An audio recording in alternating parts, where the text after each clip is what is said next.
Well, thank you very much. Welcome back. So tonight we'll review last week, and then we're just going to finish up Article 7. And then there's a possibility we're going to finish up the charter tonight. So then there's Article 8, which is council districts, Article 9, general provisions. Here we go into charter amendments, the charter committee and reviewing the full charter, initiative and referendum, adjustments to districts, and then standards of conduct. And then we conclude with Article 10, severability. Last meeting, we clarified the requirement for budget assumptions for the budget message. So there's a question. When you say budget message, does that include the budget assumptions or the assumptions that are being used in order to build the budget? So we're going to clarify that in the language, as well as make sure that what is thought of right now as the budget message. I need more information on what that actually entails, other than we have a budget. Define qualifications for the city manager and the city attorney.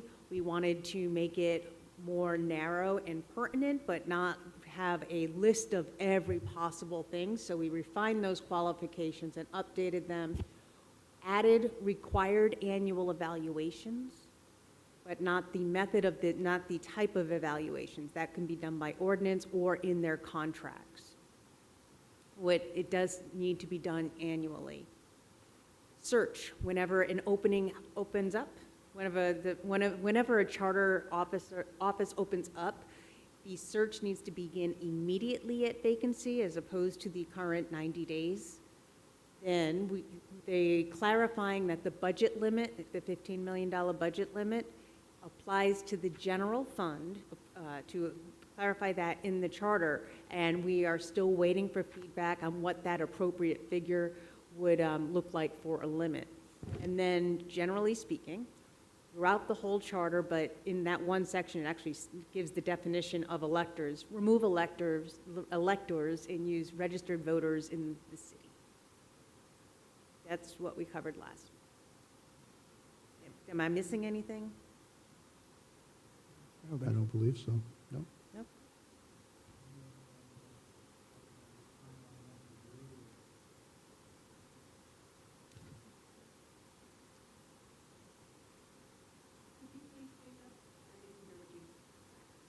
You calling? Apologize, I didn't have my button on there. Okay. I just was asking for any public comment on Dr. Dumont's review of last week's.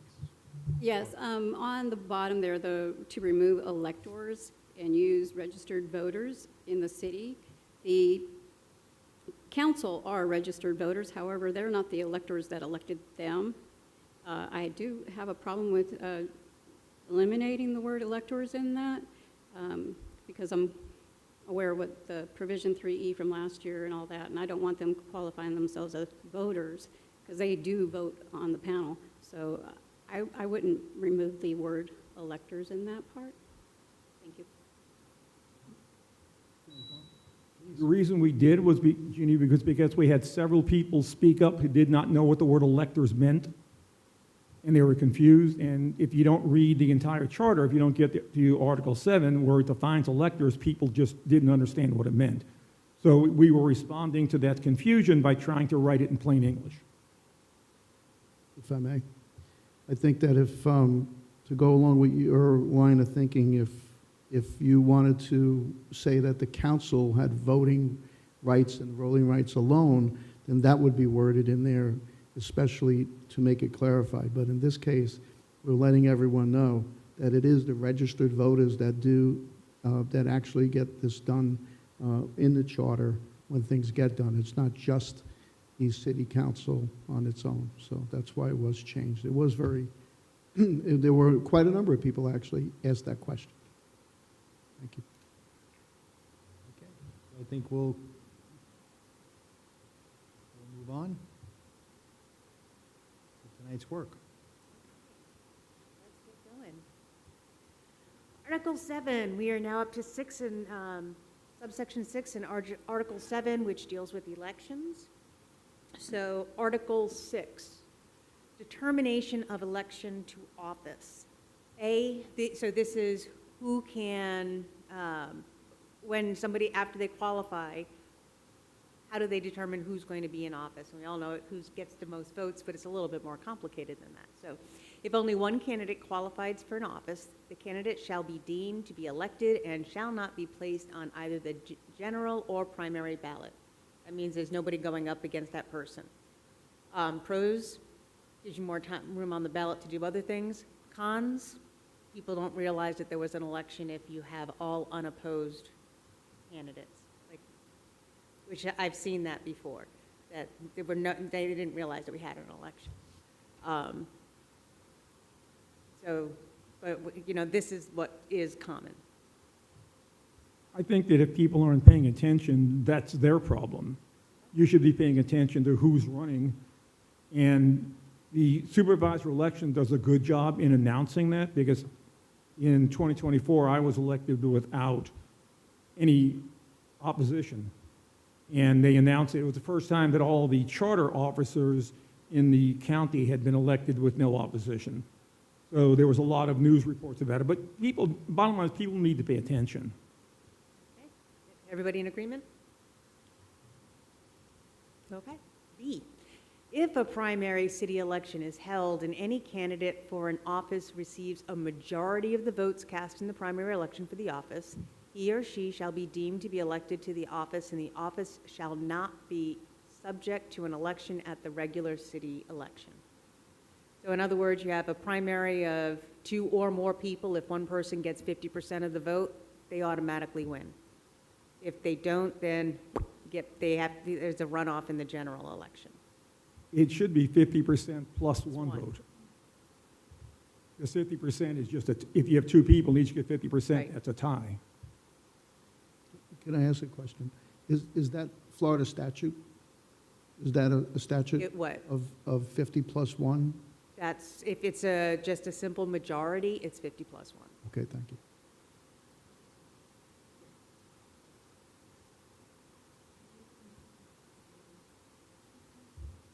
That is a state piece. So, no, all right, and so that is always a concern. Independents can vote. When you look at municipal elections, because municipal elections are nonpartisan, it doesn't matter who's on the top of the ballot.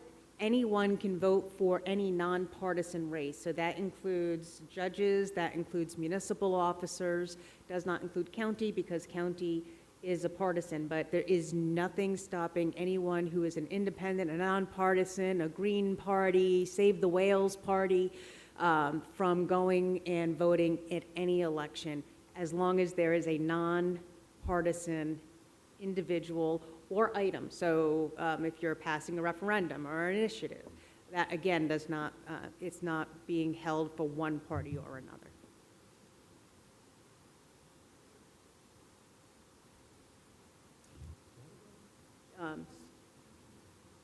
So do you want me to get comments here, or you want to get through this list? Why don't we get through to, let me see. There's only a couple. Yeah, there's only one, Why don't you One go more. through well, there's C and D. E and D And on C 6? has 1 and 2, D has 1 and 2. Yeah, but I mean, why don't you Okay. just go through that and then we'll get. All right. comments. If no single candidate for an office receives a majority of the votes cast in the primary election, that means nobody gets 50 plus 1%, the 2 candidates for the office receiving the highest vote in the primary election shall run again in the regular city election. Further, in any primary election where there is a tie for first place, the name of each candidate shall be placed on the general elections ballot. So the person who comes in second place doesn't make it. If in any primary election where there is a tie for second place, and the candidate placing first did not receive a majority of the votes cast for such office, the name of the candidate placing first and the name of each candidate tying for second shall be placed in the city's general election ballot. So this way, if there's a tie for first in the primary, both those names go on to the general. The second, whoever comes in second doesn't make it to the general. If somebody gets a plurality of the votes, but not a majority of the votes, and the people who come in second tie, all 3 names move on to the general ballot. Again, this is no change from, this is what the Right, this charter is is. what you We've been currently doing have. it for 25 years. Okay. And then D. The candidate receiving the highest number of votes cast for the office in the city's general election shall be elected to the office. If the vote at the general city election results in a tie, the outcome shall be determined by lot as follows. At the first regularly scheduled council meeting after the election, the supervisor of elections of Flagler County shall toss a coin. In alphabetical order, the two candidates shall call the coin. The candidate whose call matches the coin toss shall be declared the winner. I've seen this happen. It's interesting. Comments? Mhm.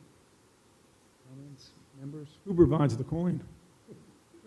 Well, make sure that it's a good coin. It's equally weighted on both sides, it's gone through the testing, and, There's an obverse and a reverse, and right, all that stuff. Not weighted. Do we have any objections there or anything we want to suggest to change? I'm not sure there's a better way to do it. There isn't. All right, how about public comment on number 6? I do have a question, actually. Who flips the coin? Supervisor of elections. Oh, okay, thank you. I'm sorry. I should have read it backwards. I got it. Public comment on number 6, determination of election office.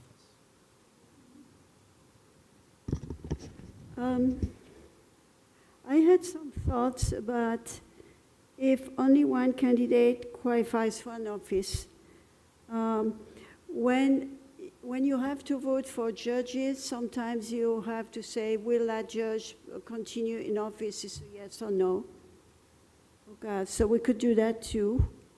But what I would find interesting, and that would make people realize that there was only candidate, is that adding a space for writing candidates. So that would give them the idea that there's still another option, because they receive that, weeks in advance, and if they come up, they act together, they can find a writing candidate who probably won't pass, but just so that they feel it's fair. It's just a thought.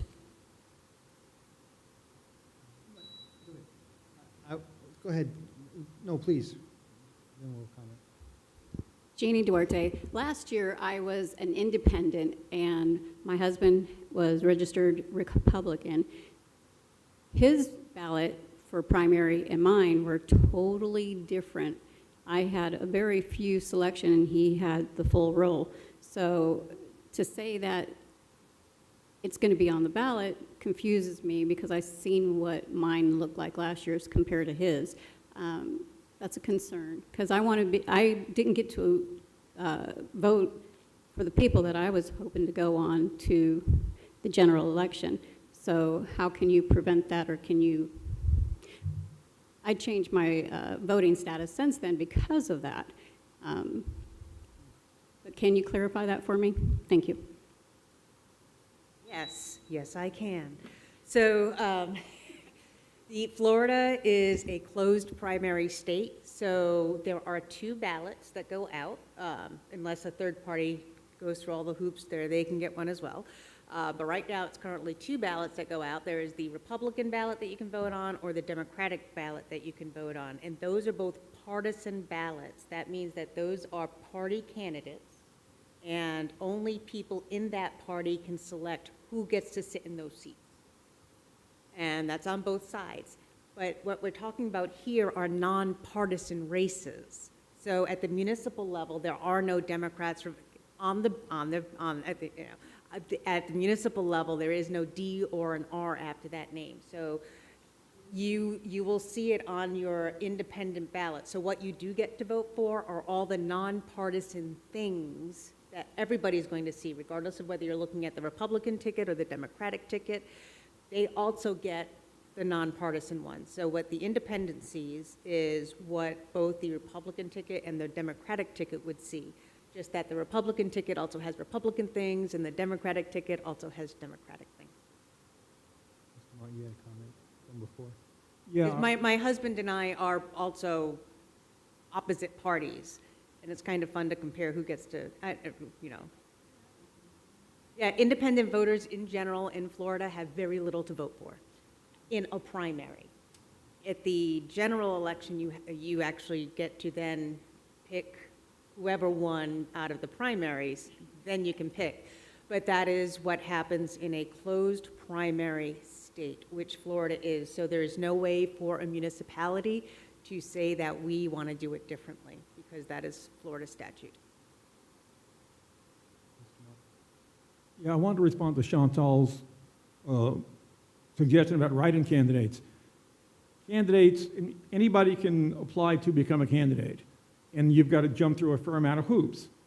And you've got to either get, depending on the post runner, you have to get a certain number of signatures. If you don't, then you have to pay the qualifying fee. When somebody you're talking about can just be a write-in candidate at the general election or the primary, they haven't done any of that.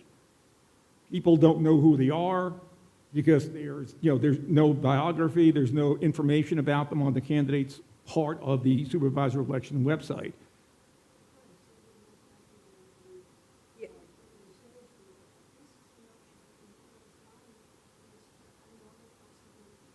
Usually you have until, and Karen, you can correct me if I'm wrong, usually you have until, I think, is July 14th, June 14th. I believe what Chantel's asking about is what's, in some states, you can actually have write-in candidates, and a write-in candidate can run for office Yeah, without having to go through all of the. I understand. And I don't believe you can do that in Florida. Karen Souza, write-in candidates have to qualify just like a regular candidate. The only thing they don't have to do is they don't have to pay the fee or do the petitions. But they still have to file all the same paperwork. They have to do it during the qualifying period, which the qualifying period for 2026 will be June 8th through June 14th, noon. On June 14th is the last time anyone qualifies. If you do not qualify, you can't be a write-in candidate. It's just, that's the Florida statutes. And you can't write in a random name because it won't get counted. Only those people that qualify as a write-in can actually have their name written in. So when you run as a write-in, your name doesn't get put on the ballot, but it does provide this space for a voter to put that name down there on the write-in slot. And then primaries,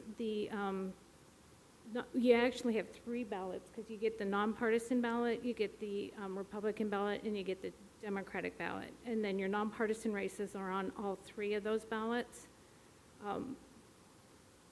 Only whatever your party affiliation is 29 days prior to the election is the only one ballot you can get, unless you're going to vote a provisional ballot. That's your only other option to vote something other than what you're already registered as. The general election, everybody in the household, regardless of party affiliation, receives the same ballot. So it's just trying to get those party candidates to the general election, where it is in the state of Florida, only party members can vote for those party candidates. But you'll always have the school board, you'll have the city of Palm Coast, if you reside within the city of Palm Coast. Any of the judges that are in office, you retain those, and then any of the judges that, your county judges, where you're voting to see who is their regular candidates, then those as well you'll be able to vote on. So you still receive a ballot, it's just going to be smaller as a nonpartisan than a party candidate or a registered party member.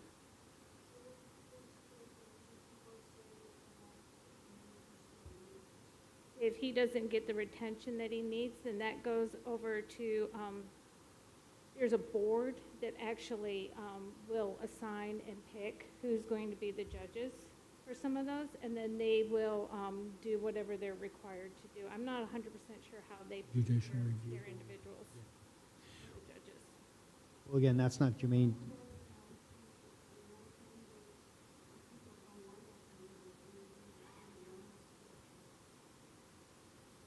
If you are a candidate and nobody else decides to run against you, then you've won by being unopposed. There's no other candidates for it to go on the ballot. So there's no way for someone to vote for just one candidate or to give you that option.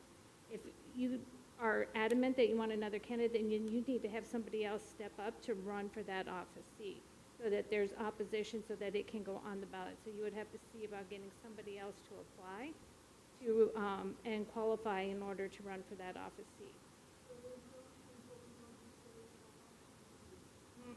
Nope. Your only option is to run for office. And then you say, I'm going to run for office because this person I don't feel is qualified to run for that seat or to hold that seat, so then you run for office. All right, let's keep moving on. So- Thank you, Karen. Thank you, Karen. All right, we're moving on to canvassing board. 7. 7, canvassing board. For purposes of certifying absentee ballots and election results, the city clerk and a representative from the city shall designate by the council, from the city designated by the council, shall be known as the canvassing board. At the close of the polls of any city election, the canvassing board shall ensure that the absentee ballots are delivered to the Flagler County Supervisor of Elections and shall meet at the county election headquarters and proceed to certify the ballots and open them in the presence of a representative of the Supervisor of Elections office. In addition, after final election results are certified by the Flagler County Supervisor of Elections, the canvassing board shall immediately report the results back to a meeting of the city council for the purpose of final certification and filing with the city clerk as required by law.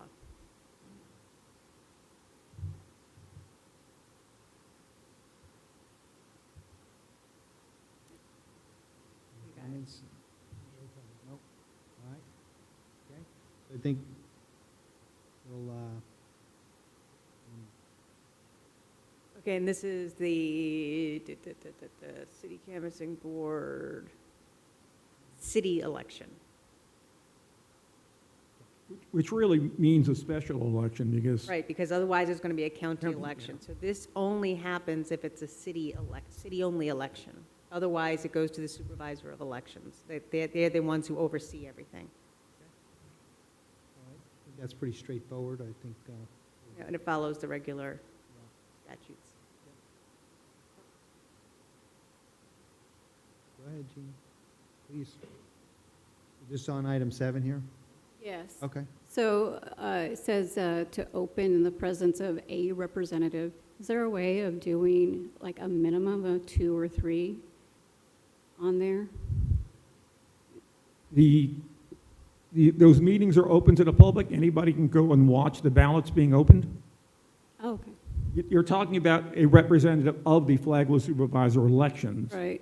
But the canvassing board meetings are all open to the general public. I'm talking about opening the ballots. Every time they open the mail ballots, those meetings are open. I was on the canvassing board in 2021. Oh, okay, So every time a mail ballot's opened, those meetings are publicized, and the public is welcome to come and sit and watch those ballots being opened. fantastic, thank you. All right, we'll move on to Article 8. Making progress. City Council district boundaries. City Council shall be divided into 4 council districts by an ordinance of the city. The ordinance shall comply with the general laws governing district boundaries. Following each decennial census, the City Council shall by ordinance adjust the boundaries of the City Council districts according to general law. In addition, the City Council may, at its discretion, adjust the districts provided that any such adjustment will not take place less than 1 year before an election. The council may appoint a special commission to help develop district boundaries, use consulting firms specializing in the process, and/or use such other public governmental resources as are available to develop a plan for districts and to adjust the district boundaries when required. So every 10 years by the U.S. Constitution, we have to count the number of people who are in the U.S. And you use the census from the decennial census, the federal census, and then you look at it and you see how much the city's grown, and you have to make sure that every district has a like number of people. That's what this is saying. So it's, if with no changes here, you stay with 4 council members, you stay with 4 districts, and everything else is, you wait for the population to increase, you move the districts around, so everybody's representing roughly the same number of people. And we did note that if there ever is a change, well, yeah, you guys have a lot of growth. So when it gets to a point, and there's no set number as to what that population point would be, then, and this will be in the bubbles for under the discussion, that might want to look at switching it to 6 council districts with 2 additional districts being at large at a point in the future. I think that we should change the word where the council may appoint, especially, I think we should have changed that may to shall. Yes. Because I don't believe we need to spend money on consultants. We did it in 2021. It was done in 2011 as well with the Palm Coast District Commission. And it works. Which may are you talking, the second may or the first? So the first one is at just the districts, as long as it's less, that is not less than 1 year from an election. The second may is how they decide to balance out the Talking about districts. the second may, The second, which the okay. council shall appoint a special commission. They shouldn't do it themselves. And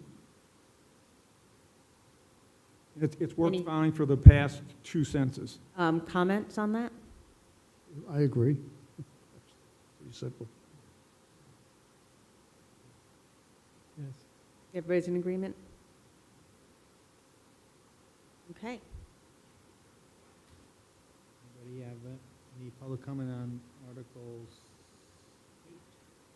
Yes, there was a this was a topic of discussion this morning.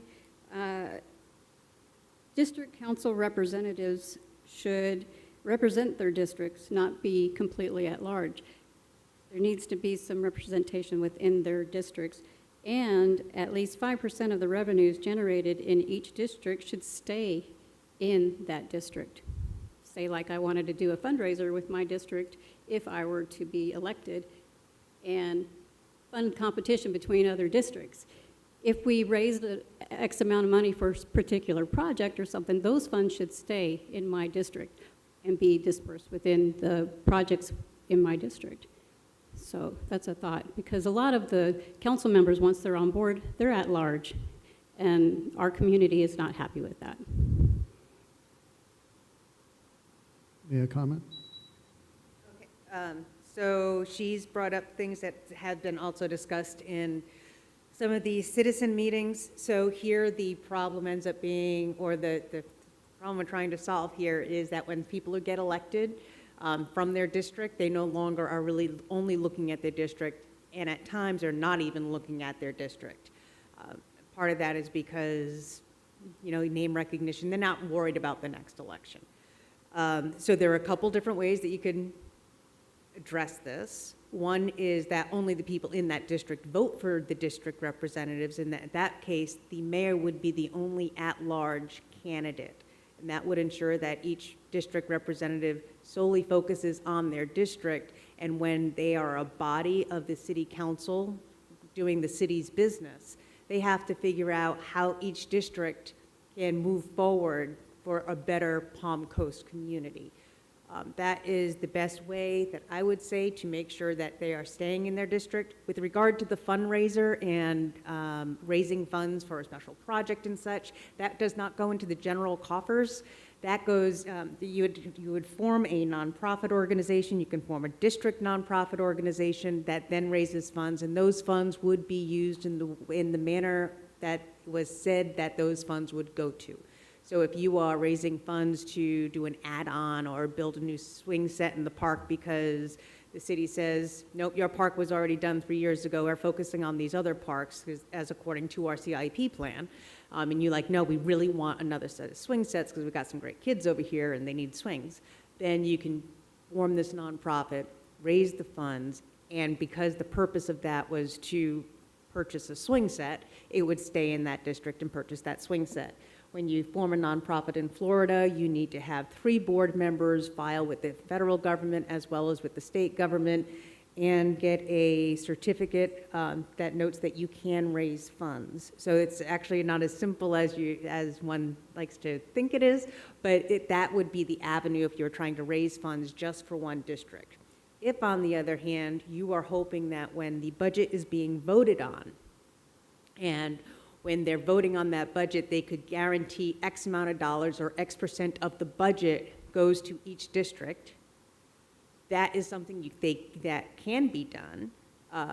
The flip side of that ends up being you're starting to tie the hands of future councils as to how they can allocate dollars in the budgets. That's my explanation of the pros and cons of that. Well, the city can set up, they don't call it a special taxing district, they have MS, I forget what the term is. But the city can and does set up their special taxing districts to fund a project within that district, and the money only can be used in the district. So they can do that right now. Right, but that's not raising funds, that's taxing.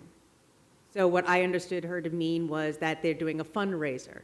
That is very different than having an overlay taxing district for an area. Yes, community redevelopment areas. Those are paid for by the entities in that area, or the businesses in that area, and those funds can only be spent in those areas.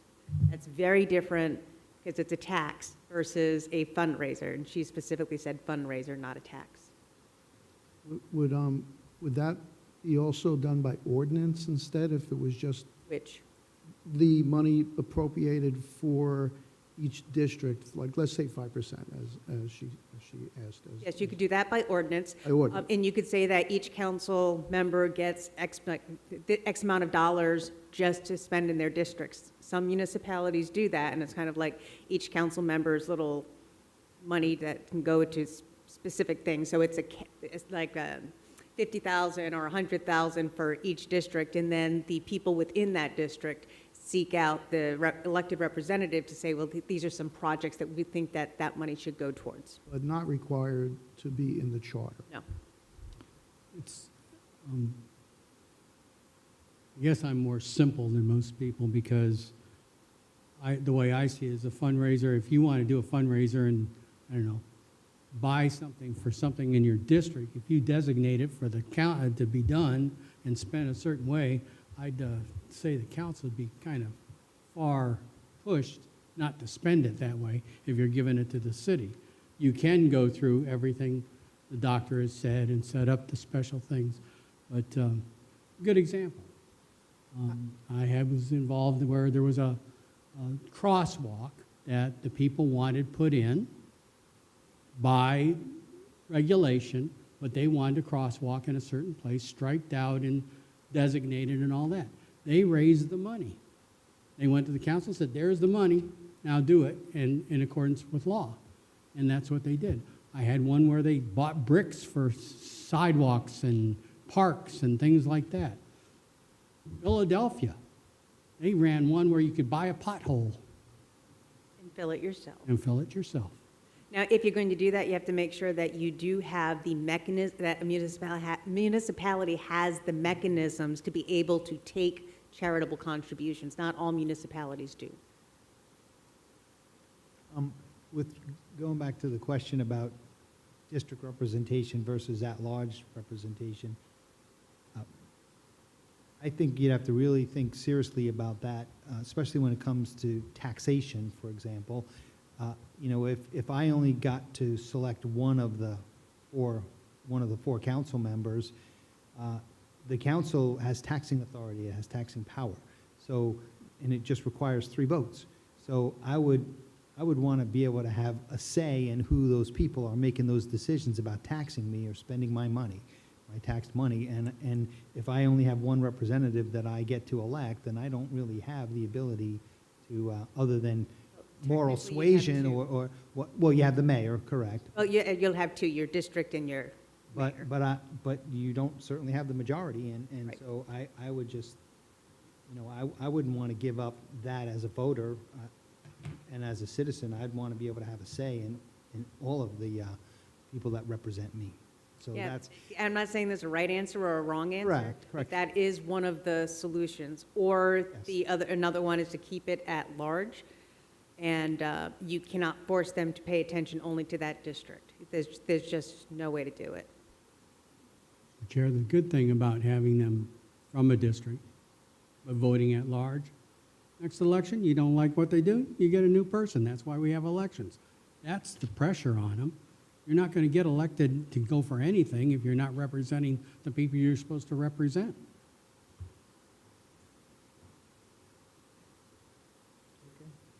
any other comments on this section? Okay, I'd like to know, Mike, where you wanted to put your shall or will.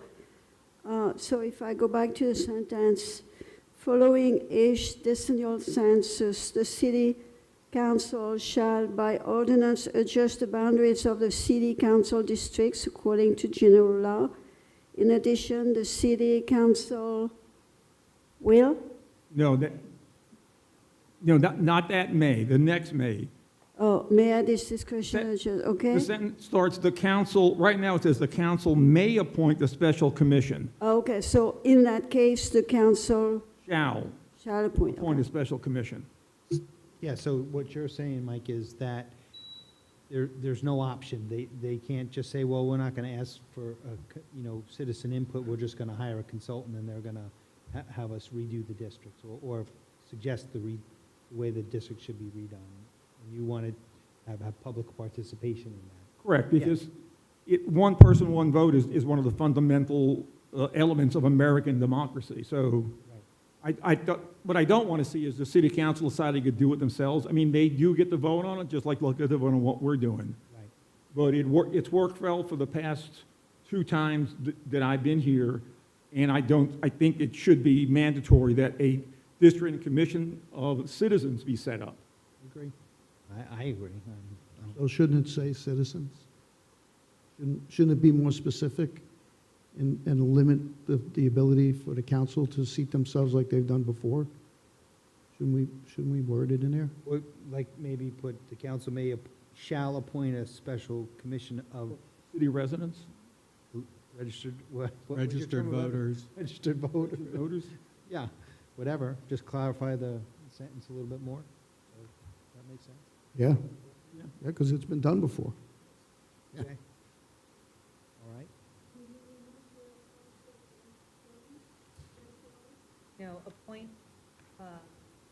Appoint voters Let's go to that. the city serve as special develop.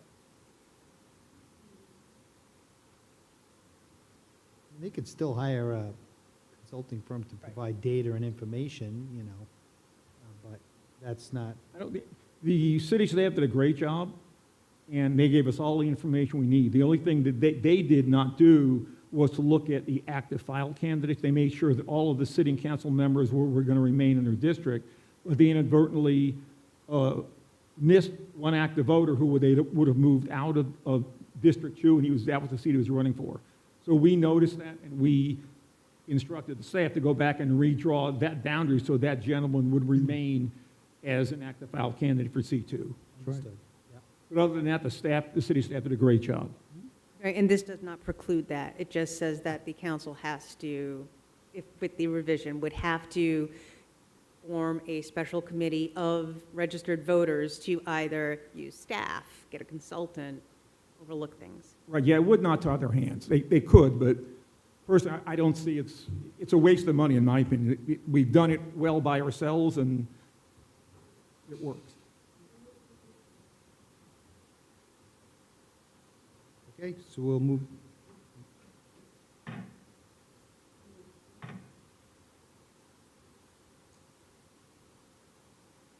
I just want to limit the council's ability to appoint themselves to that.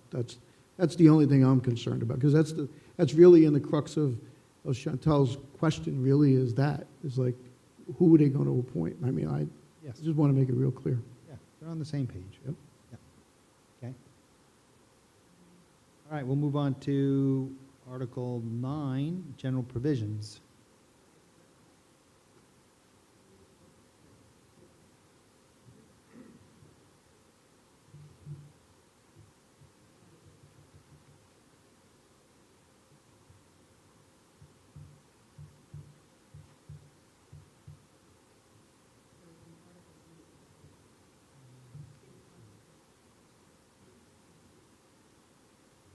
Before we move on, I just realized there's another reason why we need to use shall instead of may, because Article 9, Section 4B uses shall in describing a district and commission. So there's that conflict there. So it's another reason why we need to change that to shall. All right. Article 9. General provisions, AKA the catch-all.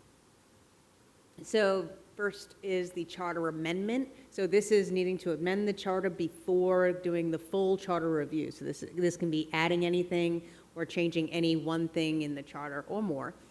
This charter may be amended in accordance with the provisions of the Municipal Home Rule Powers Act, Chapter 166, Florida Statutes, FSCH 166. As the same may be amended from time to time, or as may otherwise be provided by general law.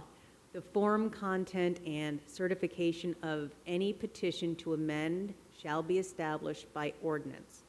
So in other words, if the city council wants to amend the charter in any way, it has to go through 2 readings, just like any other ordinance, and then go to a vote of the people if it passes through the city council. Comments on that one? Okay. Charter review schedule, charter review committee. So first is the schedule. The charter shall be reviewed in accordance with the process outlined in section 10(2)B no later than April 1st, 2028, and at a minimum every 10 years thereafter. B, charter review committee. Can I interrupt you for a second? Yep. We do need to make a change under 2 in the schedule. Is that where we are now? Yes. It says process outlined in section 10, 2B. I don't see a, wait a second, let me make sure on this. I don't see a section 10.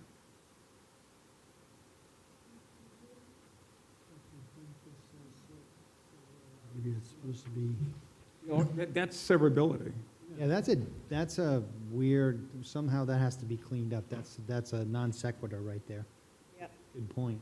Section 10 might have been in the original charter, but I don't see a section 10, so Plus, how'd they get the date of April 2028? I mean, that, I'm not, well, they got that, I believe, because we had the last charter review in 2018. So it couldn't be any longer than 10 years. So that's where the date comes from, but I don't know what section 10, 2B is. so is that going to change the date of the next time they have to review? No, because that is a maximum period of time. No, because sections 10(2)B was on process, Okay, not date. okay.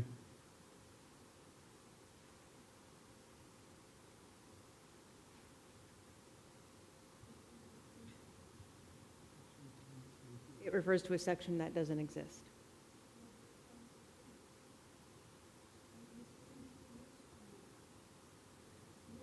Right, no later than at a minimum. So this is within 10 years, and then after this one, you have up to 10 more years at a minimum, but you can do it earlier. No. No, No, 10 years from, it'll be next year, so it'll be minimum 10 years from 2026, whenever they amend it.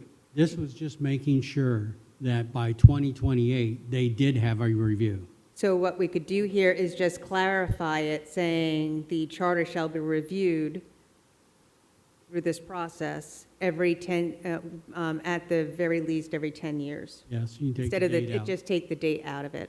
Yeah, and then take section 10 2B out as well. we So should this find out charter what shall be that- reviewed in was accordance with the 10(2)B process then, anyway? outlined. You'll see what the process, That's not there. minimum, I don't see a section 10 2B, no, there is no. unless it was in the charter that was Original. created in 2008. So what needs to be done here is we need to find where the process is Yes, for amending the charter, correct. which is in this already, we just have to update that.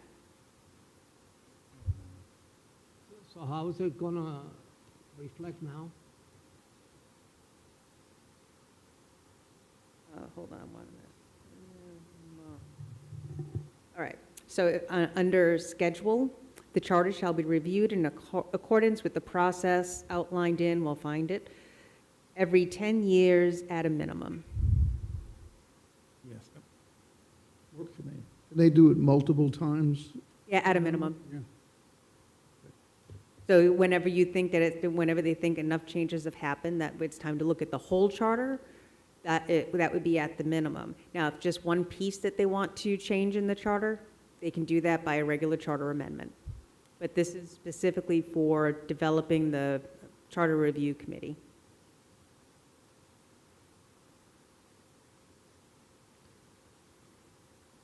Everybody's looking for that process right now, aren't Yes, they? we are.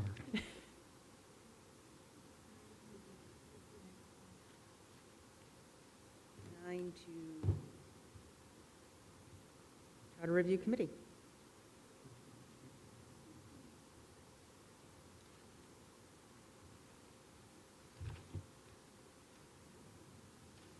So, the process outlined in Section 9(2)B. And Section 9(2)B is That's this. a typo. Yeah, 10 must be a It's gotta typo. No, I disagree, because Charter Review Committee just explains the Charter Review Committee, what it is, how it's made up and what it is. It doesn't Doesn't discuss doesn't the discuss process. the process, I do not believe. So, somehow there's still a disconnect there. Okay, so let's read Charter Review Committee. For any charter review, a 5-member Charter Review Committee shall be appointed. The mayor and each council member shall appoint 1 committee member. The Palm Coast City Council shall fund this committee. The Charter Review Committee shall be appointed at least 1 year before the next scheduled general election and complete its work and present any recommendations to the city council no later than April 1st, before the next general election. The Palm Coast City Council shall hold a minimum of 2 public hearings on any proposed changes by the city council or the Charter Review Committee to the charter prior to determining whether to place any changes on the scheduled general election ballot. So that should be 9(2)B, not Yeah. 10(2)B. Yes. Should be 9(2)B. I updated that. Now here, I'm corrected. I do want to point something out. Here it's saying that any changes have to be put on the general election ballot. Well, that's up to you all. So let's say it is a cleanup. So let's say the only thing we needed to change was the 10-9, the 10 to a 9. So section 10(2)B instead of 9(2)B, we have to change that. Here, if this was found on any non-regular schedule, every other year fall election, it would have to go, you'd have to wait until the general election ballot, so it couldn't go on primary ballots. Now, this is, again, there's no right answer, but if it can go onto a primary ballot, what I always suggest is if it's not substantive in nature, then it can be on a primary. If it's substantive in nature, it really needs to be on the general. But I'm not there to make the final call. It is up to the elected officials And it to also- decide which, if that were to change, it would be the elected officials who would decide, does it go on a special election ballot, does it go on a primary ballot, or does it go on the general election ballot? Well, if I may, I think that that's part of the problem, is because people really don't know when something should be, what substance or not, what substantive or not. So how do we define that in the charter to be a little bit clearer? Like you said, there's no right or wrong, but it really hamstrings the council, but it also hamstrings us, the voter, because we may not like exactly what they're doing. So how do we keep them in line, and how do we get what we want?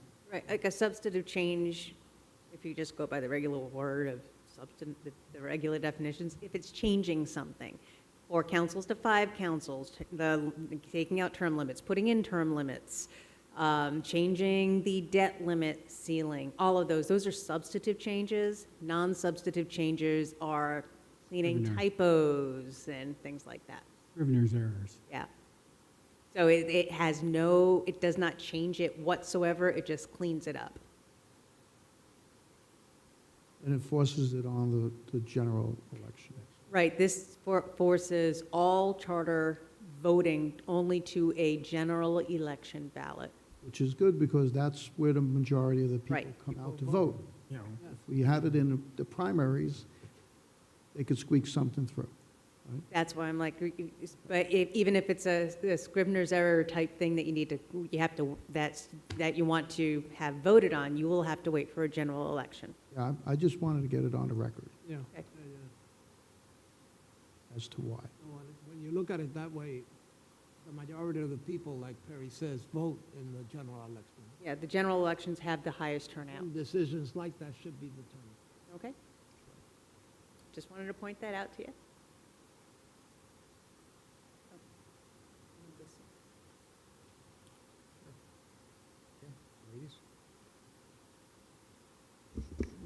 All right, the way it is written, 9(2)(a), no later than April 1st, 2028. I suggest we change that to April 1st, 2036. We're just going to take the date out. Oh, you took the date out? Good, thank you.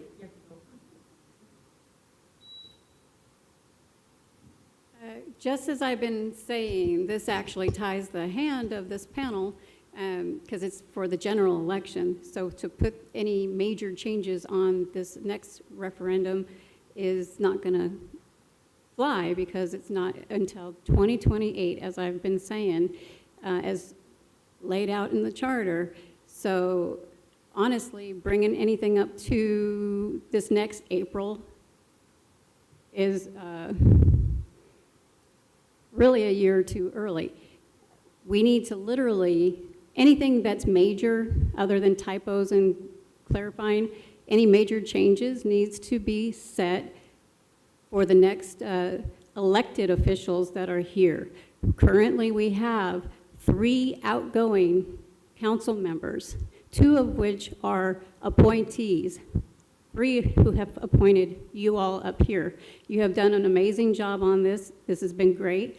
However, this does tie the hands, and it needs to go. Any major changes need to go to the general election. And you are correct. Last year, when they put the ballot on the ballot for vote, the referendum to remove provision 3E and replace it with deceptive language, they did not have a charter review committee to try to do that. Doing changes on our charter by ordinance really needs to be restricted. And I'm trying to run for a seat, and I agree with restriction. I don't think that some people, or just 5 people, should make big changes by ordinance.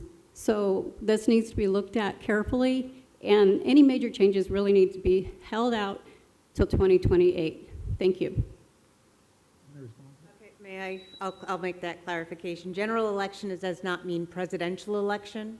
It means general election. So it's the second Tuesday after the first Monday of November is on the even years, just to make it easy, is a general election. So in 2026, there will be a general election, in 2028, in 2030, 32, 34, 36, 38, et cetera, et cetera, et cetera.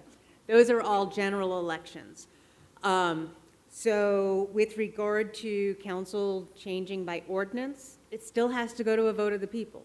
Just certain things, you don't need to review the whole charter. You could just do you're just looking at one piece. That does not have to you don't have to do a whole charter review for that. But it does have to pass 2 readings of the council and then go back onto a general election ballot, an even year ballot in November, to be voted on by the citizens, or to be voted up or down. So. Did I get everything? Can I clarify, so what you're saying is if the council decides that they want to add an amendment into the charter, and they do their 2 readings, and they do it, and it's it happens to fall into next year, it would get on the ballot. It'd have to be a general election, so it'd have to be, if it's not in time for the 2026, it would have to wait until 2028. Right, so after 2026 is done, if they decide, if they have a few things that they need changed and added onto the amendment, it'll go for the 2 readings, but it's going to be shelved till 2028, right? Yes, Okay. because it has to be a scheduled general election ballot. That's the purpose. So it could always be amended, but it can't be amended until the general election. And remember, too, that most likely, not everything that we are going to recommend is going to be on the ballot in 2026 because there's not enough space. So more than likely, I hope the council will prioritize certain of these things that need to go now, and then hopefully the rest will be on the ballot in the 2028 ballot. But I don't imagine that everything we're going to recommend will fit on the 2026 ballot. So if it didn't, right, then it gives, to Jeannie's point of that there's going to be significant changes on the board, on the council, and that's 3 seats. But you see, we voted for a lot of those people on there, and they did appoint seats. Yes, they did. However, we have to entrust that group to some degree. So we'd still have the ability to make the changes at the general election for this change in the charter. So we still have the right, as citizens, we do have the right. No matter who's on the board, we still have that right to get it there, right? Well, and So generally speaking, it has to go, it cannot pass without the vote of the citizens. So it doesn't matter who's saying that we want or don't want this. If there is a charter amendment that you really, really would like to see, and the current council really, really doesn't want to put it up there and does not vote twice to put it in front of the citizens, well, then the citizens who really, really wanted that can then let the next sitting body know that, well, if we elect you, these are the things that we want you to make sure that we get to vote on at the next general election. But you're going to read the next section, which is about initiative and referendum. That is Right. another way to get it on the. Yeah, and that's ballot. 10% of the vote. So, Correct, so. did you want, anybody else want to? Yeah.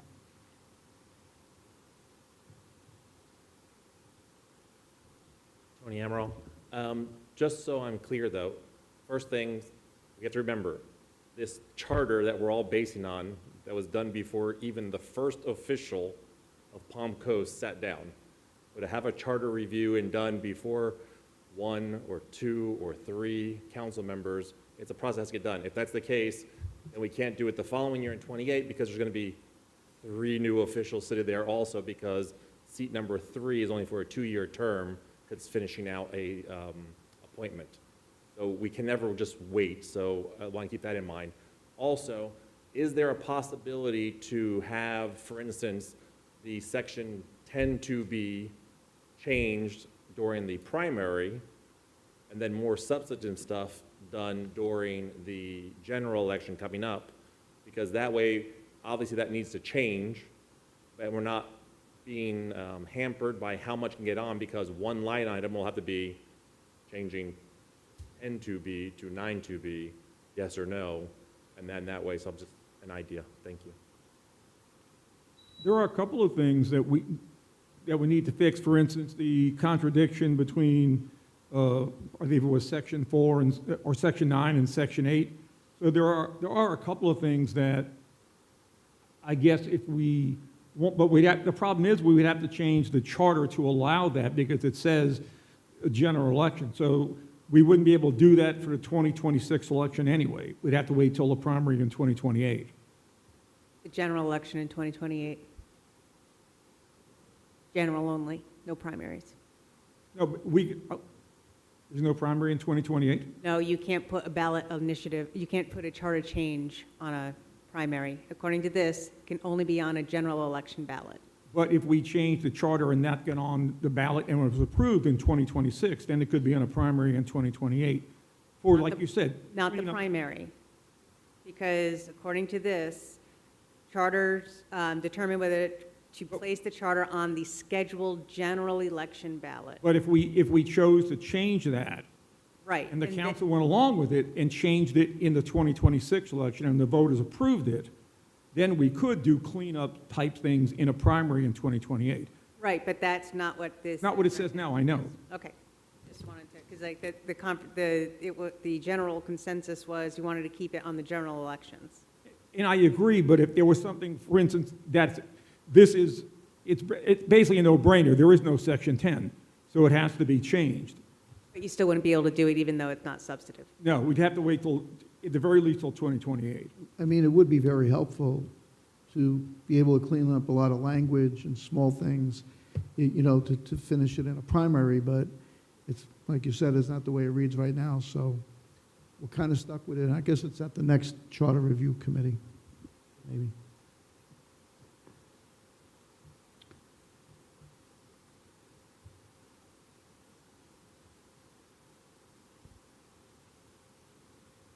Karen Suzanne, this is as a voter and a citizen.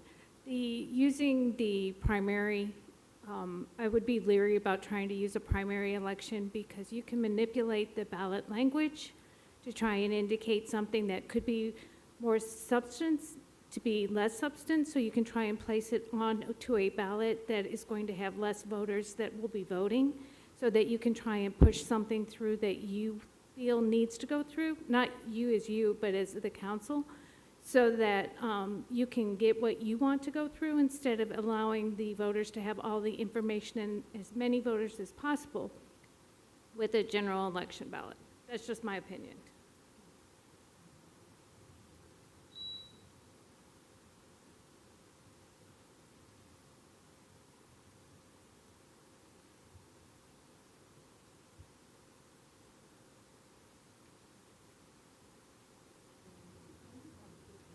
I'm the one that had suggested to... What's your name, please? Oh, sorry, Donna McGevna.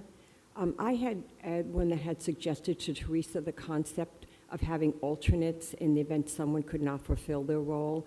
Do we want to memorialize in this document the fact that there are 5 alternates? Do we want to put that in there for the future of the charter? Because it only mentions the 5 members of the board. Do we want to put in that there's going to be alternates in the future, or we're just trying it out for this go-round? It's just something to think about. It's up to you. Just one thing to consider, the more we want to put on the ballot, the less is going to get on the ballot this year, because there's only so much they can fit. There's only so much space we're going to have on the ballot. So we really have to prioritize, and considering that they did appoint the alternates this year, there's obviously no reason they couldn't appoint alternates for every charter review committee. Okay. Mr. Chair. All right, Mike, it was just a thought. Can I have a question for Dr. Dumont? Dr. Dumont? Dr. Dumont, can that not be done by ordinance? It can. That would be a suggestion I think we should make Yeah, in the bubble bucket. Yeah.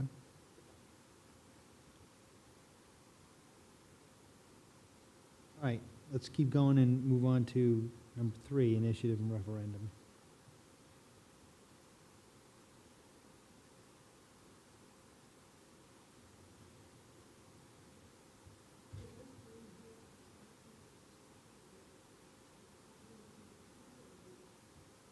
it's according to the Florida statute. This is a public meeting. Yes, that wouldn't be, Florida statute over rules. Let's keep going. Okay, so general provisions, we got, are we happy with this?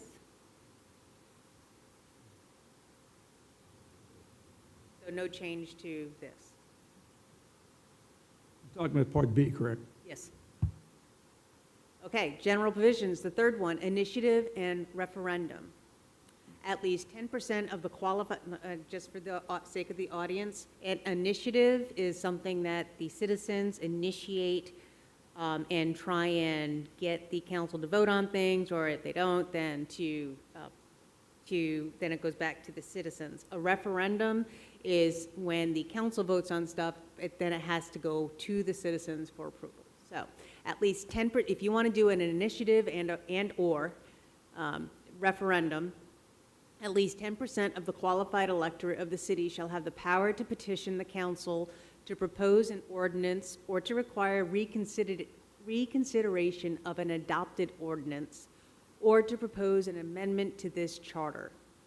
If the council fails to adopt such ordinance or amendment so proposed, or to repeal such adopted ordinance without any change in substance, then the council shall place the proposed ordinance or amendment or the repeal of the adopted ordinance on the ballot at the next general election.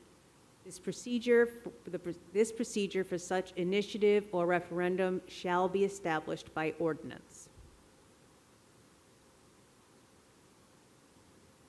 I have a couple of changes. I think that there's not quite enough detail in this, and I think everybody should have the copies of what I gave out, I think, at the first meeting. But I'd like to add some language. So I'd like it to read, at least 10% of the qualified electorate of the city shall have the power to petition the council to propose an ordinance or to require reconsideration of an adopted ordinance or to propose an amendment to this charter. If the council fails to adopt such ordinance or amendment so proposed, this is where I'd like to add the language, within 60 days after the amendment, initiative, or referendum petition has been finally deemed sufficient, if the city council fails to adopt a proposed amendment or ordinance or to repeal such adopted ordinance without any change in substance, after 30 days, the ordinance shall be considered suspended. Because it doesn't say in here, if they pass the ordinance, it has to go on the ballot, but it doesn't say that the ordinance should be suspended or be inactive. And I think the whole idea of giving the citizens to appeal this should automatically make that ordinance that is being challenged, that ordinance should become inactive until after the general election. So they should not be able to have that ordinance in force until the general election. Okay, so what we're talking about here are timelines. Yes, timelines. So the council, if the council fails to adopt such an ordinance, or it doesn't say how long the council has to fail. What Mr. Martin is saying, we should put a time limit that they have to do this by 30 days or 60 days. Or 60 days, originally. 30 days after, depending on, there's two different dates, timelines. So he's saying that that the charter should state how much time council has to do something about the 10% of the people who are petitioning council to get stuff done. Exactly, and I'll give you an example. When the council gave themselves those raises, a lot of people were very angry about that. I tried to challenge it. It didn't work. I couldn't get enough signatures. But if I had gotten enough signatures to challenge it, and the supervisor election certified that it is now a legal challenge, that raise ordinance should have been suspended, so they would not have been allowed to get the raise until it was placed on the ballot, or until the council, because it says the council may change it substantially. Right. So there should be some kind of time limit, so the council just can't sit on something and let it just go on and on. Because otherwise, there's no teeth in the initiative referendum.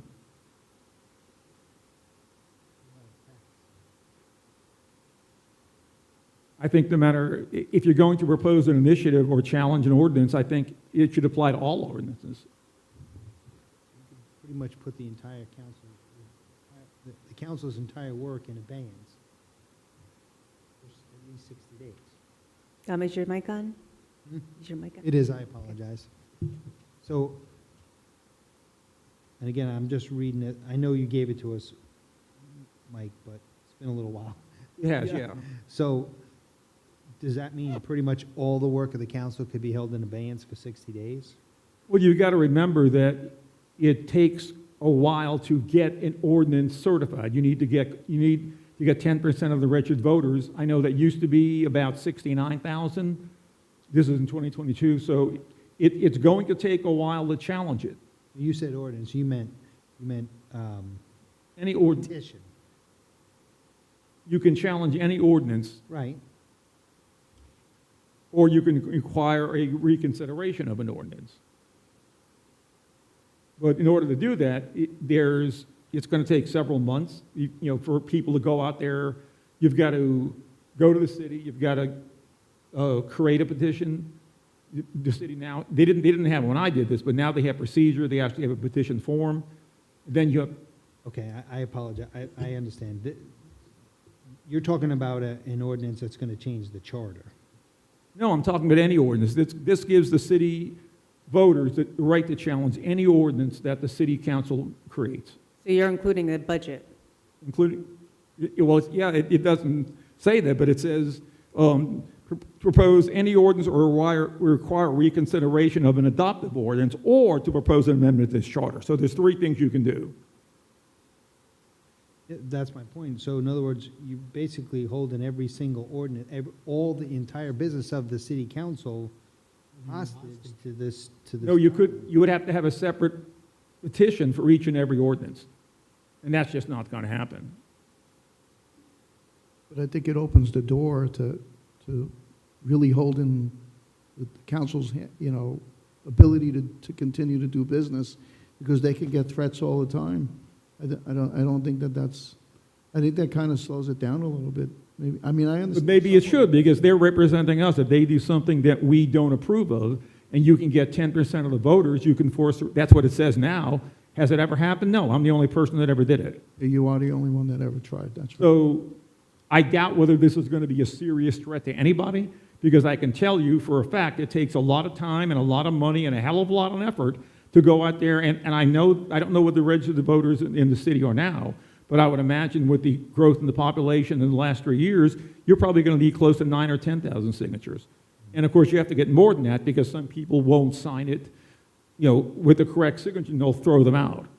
And you're paying 10 cents for every signature that the supervisor elections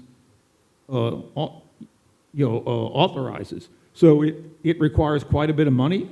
If you're getting 9,000 signatures, that's $900, a fee that you've got to pay to the SOE. So this is not something that somebody's just going to jump up and do because I want to be obstructive. This is for a serious ordinance that, for instance, the raise they gave themselves. So I have worked with some municipalities that put limits as to what citizens can try and do this with. And part of it is you can't do it on taxes and budget. So those are the restrictions. Citizens cannot do initiatives on taxes or anything that's dealing with the budget. And there are a couple others. So right now, by state law, they cannot reduce the police department budget. But if those restrictions aren't put in there, somebody could try and do all their 10% of their signatures to try and reduce the police department's budget, which by state law you can't do without the state approval. I would say that in 27 years, if I'm the only person that ever challenged an ordinance, I don't think it's something that we really have to worry about.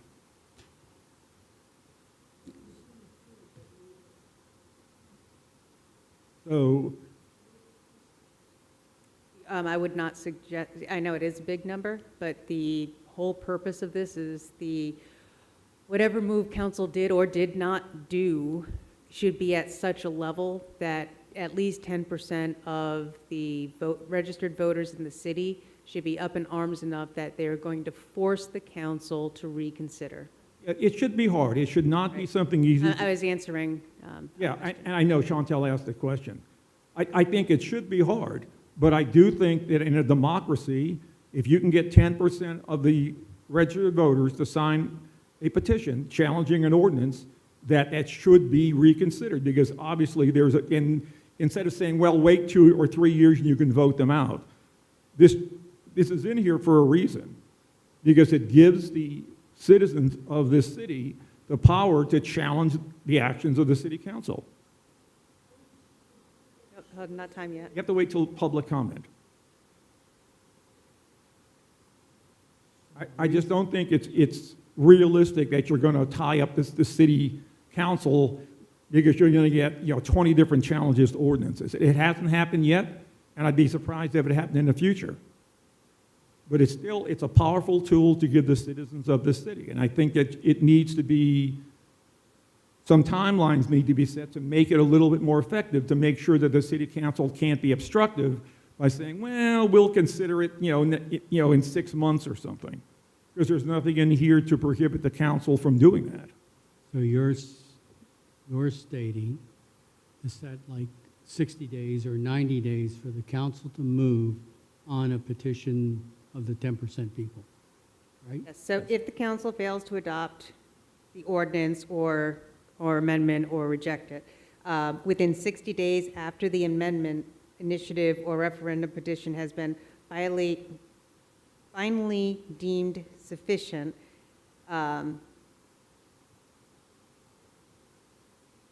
Or they can change. I'm looking at Mr. Martin's language here. They can change it in substance. So they don't necessarily have to revoke the ordinance. They can change the ordinance in substance. So if there's something that people don't like, for instance, again, for example, the raise that they gave themselves, they also gave themselves health care. They could have said, okay, people could have challenged this, we don't want the health care. You don't deserve the health care. They could have taken health care out, and then they could have voted on the ordinance again. And if that's what made people angry, the ordinance would pass. But I think it's extremely powerful tool. It keeps the city council on their toes, although it said it's unlikely as it'll be that somebody will do it, because it's hard. But it should be hard, because you don't want to make this something obstructive. You want to make it a tool for change. So it's just a timeline, is all you're asking for? Yeah, I'm asking to create a timeline so the council can't sit on something, because right now it doesn't say anything at all about how long it takes for them to reconsider it or change it in substance. I mean, they were going to have a lot of stuff for them to look at, so why not put it in there? Right? I'm in favor of a timeline. I think I am, I just probably need to I'm internalize it a little. We're my going to come only back wor- again. my- Yeah, my right, only- exactly. Coming back again. My only worry, as O'Brien says, is us stopping them from doing their job, because once it's in there, it's in there. This is making them do their job. We're not proposing this, it's already there. I'm just trying to create a timeline so that everybody understands, okay, this is the time you have to reconsider.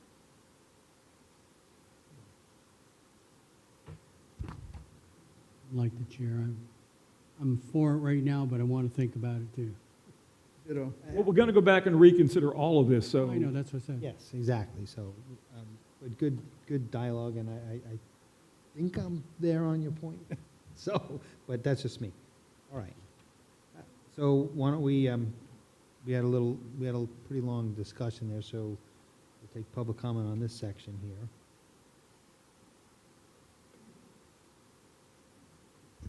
All right, timeline is essential.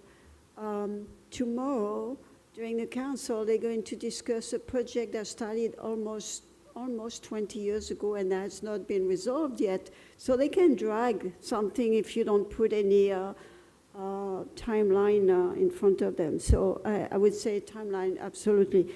But then the 10%, you say it has to be hard, and I agree with that.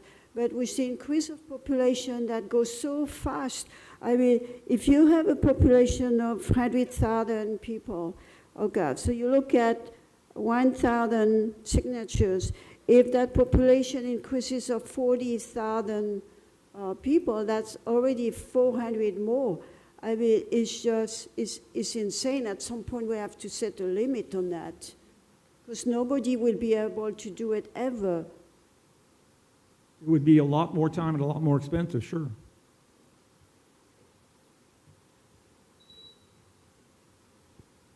I agree with you, Mr. Martin. I would say 30 days. If you manage to get 10% of the qualifying electors' signatures, you deserve some action. And that 151% raise that they gave themselves, which was supposed to go to the next election, it wasn't supposed to go to them. It was supposed to go to the next group that came in, but they gave it to themselves, so you should have had that right too. Otherwise, if you were to have paid 10 cents per signature and you were successful, if that went through and we keep it at the way it is now, then your efforts are null and void, because no one's going to do anything until the next election. And they're going to get away with giving themselves that raise right then and there. So yeah, I would say 30 days, they need to make some change right then and there and not just sit on it until the next general election. So I agree with you. Thank you.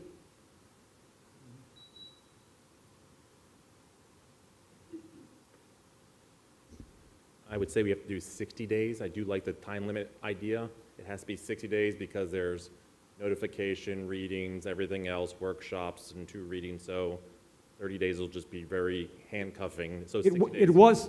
It was 60. And I approve. I agree to that. Now, the question comes down, that ordinance still has to be in effect all the way through the next general election. You cannot restrict the ordinance in any way, shape, or form because it had passed. It's an ordinance. Yes, it can be adjusted with 10%, but that ordinance has to be enacted the whole way through because the simple fact is you may not get it to pass during the general election because you may only have 10% of the people that say we're opposed to this. So you can't basically say, if I get 10% on a particular ordinance, that ordinance has to stop and desist. It could be up to 2 years for the next general election. So as long as we're not trying to restrict the ordinance in its initial intent, I want to make sure that that wasn't any part of that because I don't have the paperwork so I can follow as well as possible. But that ordinance will be in effect all the way as passed originally, and the only way to change it would be during the next general election. So there should be no change allowed, nor should there be imposed, well, we're challenging this ordinance, so you have to stop it right now. That can't happen. Thank you. That's kind of where my brain was going. That's my point, because of that. Tony further articulated it. That's kind of where I was going on that. Let me ask you a hypothetical question. If you're challenging, let's say, raising the fees of water and sewer, or it's a special tax, Right. and then the ordinance gets challenged, and the voters at the next election then want to eliminate the ordinance, what happens to the money you've paid? Does the money get paid back? Right, Everybody you paid it? Right, that's another issue that I was thinking of too, is that's why I brought up the issue of taxes, because if it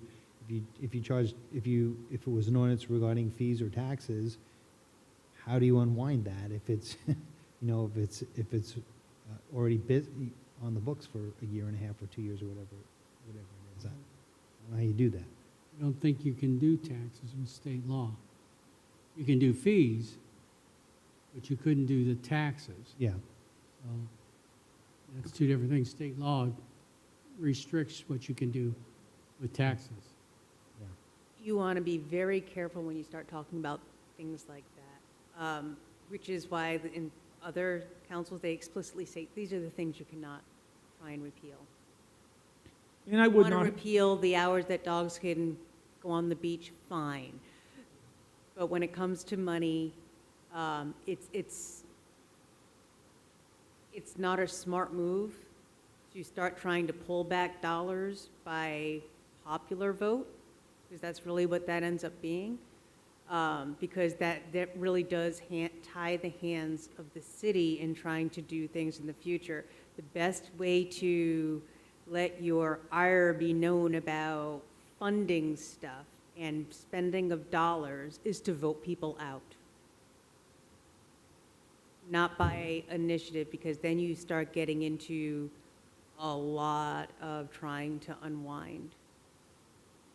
I would not be adverse to limiting what you can challenge, but there are no limits in the, No, you're correct. in Article 3, there are no limits there. Mm-hmm. But there are legal limits, Well, obviously, but that's not stated here. yeah, so we don't know what the legal limits are. That's why it would have been nice to have the city attorney here so we could ask these questions and not have to wait. So there may be legal limits under state law. I don't know. I just read this article and thought to myself, there should be some time limit set on this so the council doesn't sit on something after they've received a legal petition. They don't just sit in it and wait a year before they actually decide, well, let's do something about it. Because in this, the way it's written now, there are no time limits. All So right. I just wanted to make it effective, so the council had to react if you ever get to that point where you have a legal challenge. Then the council has to reconsider it. I wanted to make some time limit, so you have to reconsider it. If you want to talk about what you can challenge, that's a whole, different game to me. I wasn't considering that. I was just trying to put some time limits in to make the council responsive to this. And there was a broad agreement on time limits, and I will swing by this goes to another question for the city attorney. A list of the things that cannot be moved forward to it for initiative or referendum. Makes sense to me. Well, no, we're gonna, Challenge something. Let's go back to the example of when the city decided they would they would get more money for what they were doing, and people did not agree. And Mike started to get petitions, and he didn't get the full number. But let's imagine he got the number, and he brought that to the attention of the city hall. Should not in the event he had that, should not the city hall put on hold what they decided? Well, that's what I thought. Because it says here that once you get a legal challenge, you have a number of signatures, they've been certified, then it says the council, you propose an ordinance or reconsideration of an adoptive ordinance. If the council fails to adopt such ordinance or amendment so proposed, or to repeal such adopted ordinance without any change in substance, then the council shall place the proposed ordinance or amendment or repeal of it, on the next ballot at the next general election. So it means it puts on a freeze what they decided. Well, that's what I wanted to do, but that's not stated in there But now. could we add it? Well, that's what we're trying to talk about, because this wasn't in there generally. So we're trying to figure out whether or not that ordinance should be considered suspended until such time as it can be voted on by the voters. sorry, let's keep going.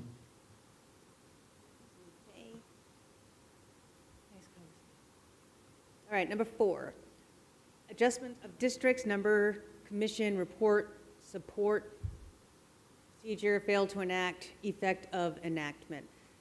That's all going to be in the ABC, et cetera. A, number of districts. There shall be 4 city council districts as described in subsection 2 of Article 8. We've already talked about that. These boundaries shall remain in effect until city council determines, based upon each decennial census, that redistricting is appropriate to ensure that the requirement of Article 8 are accomplished and adequately monitored until a redistricting commission is appointed. All council district boundaries shall be based upon population data derived from the most recent decennial census. Decennial. Every 10-year census. Yes, there was a suggestion.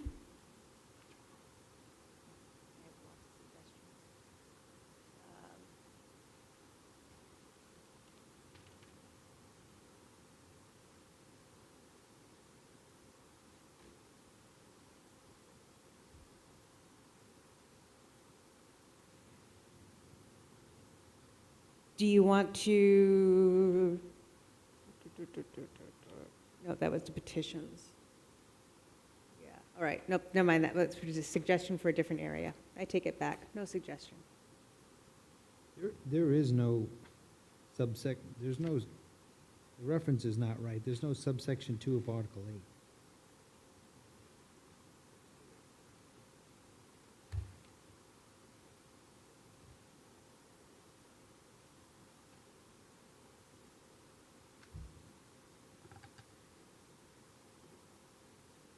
There's no subsection. No subsection.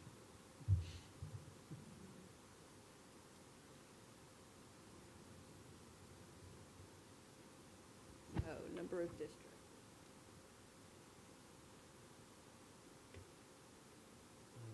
I guess I'm trying to figure out why that's here. Perhaps we're talking about Article 4 when they talk about districts? Adjustment to districts, so, yes.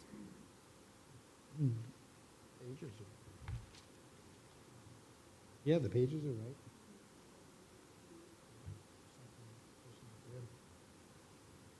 So this is under general provisions. The first part of the general provisions is how to amend the charter. The second part is the charter review. It's Section 2 of Article 4 they're talking about, I believe. Section 2 is, there shall be 4 districts in the city, the boundaries of which are outlined in Article 8. So instead of being There you go. Article 8, that should say Article 4, Section 2. Yes. Yes.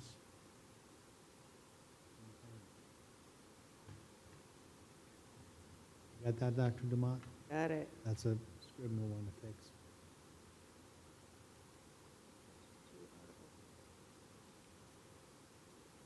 But that brings me still back to, why are we back on council districts? We did council districts in Article 8. And in Article 4. Right.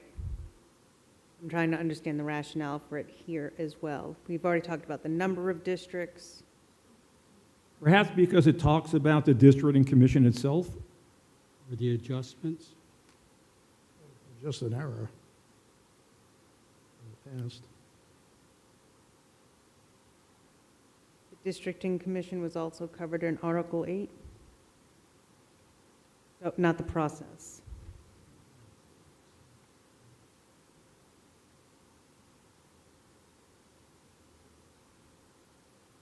All right, I'm going to work on this to see if we can streamline having our district stuff all in the same place, with the exception of the city council, like their duties and such. But the boundaries and who decides those boundaries and such should be together and not in 2 different sections.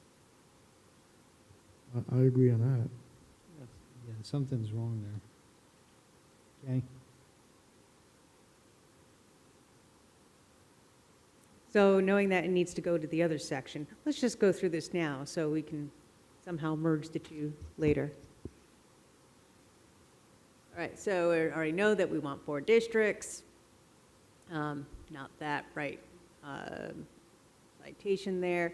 These boundaries shall remain in effect until the council determines, based upon each census, that redistricting is appropriate to ensure the requirements of Article 8 are accomplished and adequately monitored, or until a redistricting commission is appointed. All council district boundaries shall be based upon population data. So all of that really belongs in Article 8. Districting commission, by the first day of the month following the official certification notification of the decennial census to the state, the city council shall appoint 5 city electors. That gets to the, Yeah, that's the shall that is may in Article 8, so Right. that's why we need to change that. and here it says city elector, the city electors, The we're going to put to the registered Yeah, voters, 5 city registered voters. determined from the registration for the last statewide general election, which is different than the census, who shall compromise the districting commission. Electors are chosen shall not be employed by the city or in any other capacity. So those electors can't be city council, because city council is technically a city employee because they get a check. So if this is put together with that other piece, it takes care of them appointing themselves. Didn't do it before. I just call it like I see it. All right, so we've got to move all of this stuff to Article.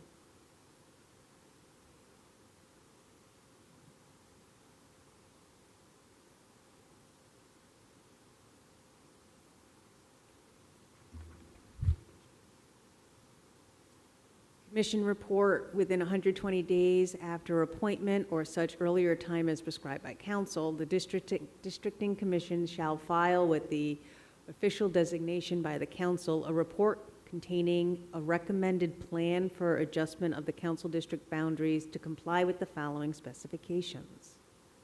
1, each district shall be formed of compact contiguous territory, and its boundary line shall follow the center lines of natural and man-made separations such as canals, streets, etc., where possible.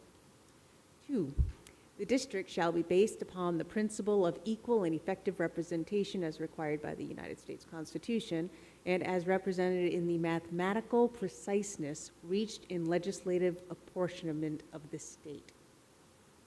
The report shall include a map and descriptions of the districts recommended and shall be drafted as proposed ordinance. Once filed with the designated official, the report shall be treated as an ordinance introduced by a council member. I have a question about whether we should, when it says the district shall be based on principle, equal, and effective representation, when we did the district commission in 2021, we were told that you take an average population, you take the city, divide it by 4, and it gives you the average population of each district, and you have to be within 2% above or 2.5% above or 2.5% below. So maybe we should put that in the charter? As long as it's state statute, State statute. if you can't be any more lenient, the state sets it. Are you saying that it should be within 1%? No. I'm just saying maybe we should specifically put that in there so everybody, It's already state statute. okay. But somebody reading this might not realize what that number actually has to be. Right, and I would say that most people reading, there's a lot of stuff here that refers back to state statute. So if you go back to ethics, Florida ethics, most people, we're not writing down all of the ethics in here, but you are referring it to where people can find the answer. As if we were to put everything in here that's in state statute, every time the state statute changes, we'd have to update this. Maybe we should add somewhere that the charter is subject to limitations of state statutes? Oh, that's in the severability section. Oh, it's in the next section. Okay. Mhm. Hopefully anybody will get through to Article 10. No, they'll stop right at page 1. Look for the pictures. They'll throw it into AI, and AI will give them an answer, Maybe. maybe. I didn't say we'll give them the right answer. It's going to give them an answer. So is there any discussion on this other than moving it to Article 8? So this way, districts are, all the stuff about districts, there are 4, and then this is how we figure out the 4, and this is how we adjust the 4 over time. Good. I'm good. Yeah. Fine with me.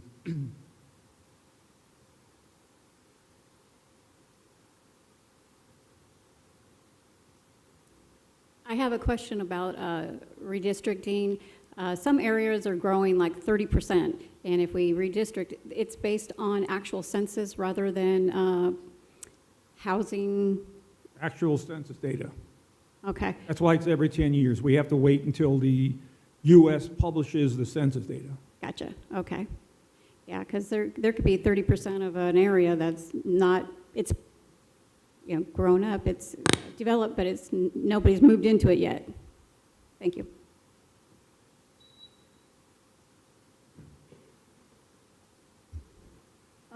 Maybe that was discussed and I missed it, but I'm still confused.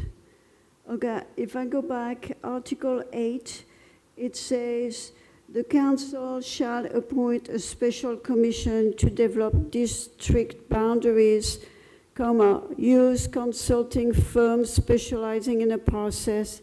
And then you have Article 8, and it talks about districting commissions, so the same commission, and it talks about 5 city electors.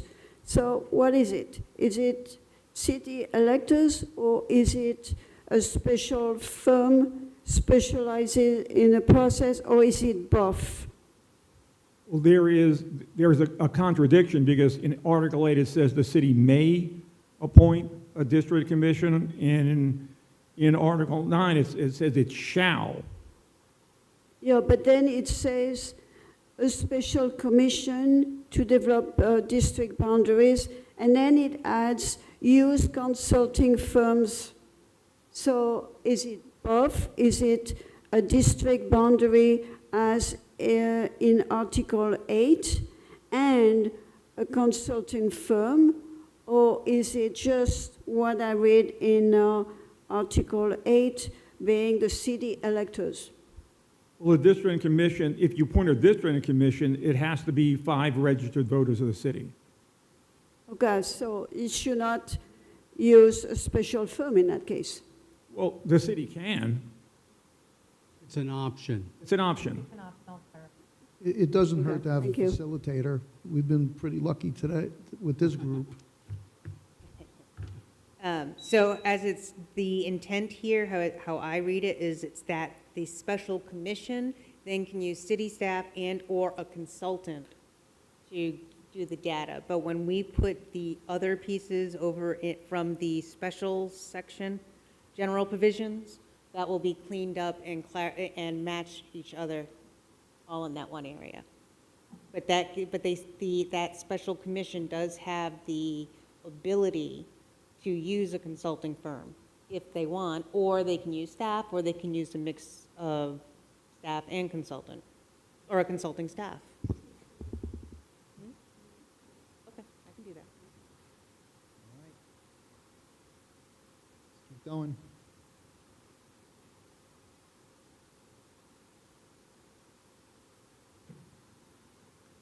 All right, so we have these districts, and then we go back to the, did I put this in the right? I was in the airport when I was doing this. I'm like, am I in the right order here? This is really jumping around. Well, basically, I think all of this is going to be moved, Right. including the manager, including So the here we're failure. back to, But maybe the exception of standards of conduct, fine. right, yeah, standards of conduct stays. So we have number 4. 4 goes to 8.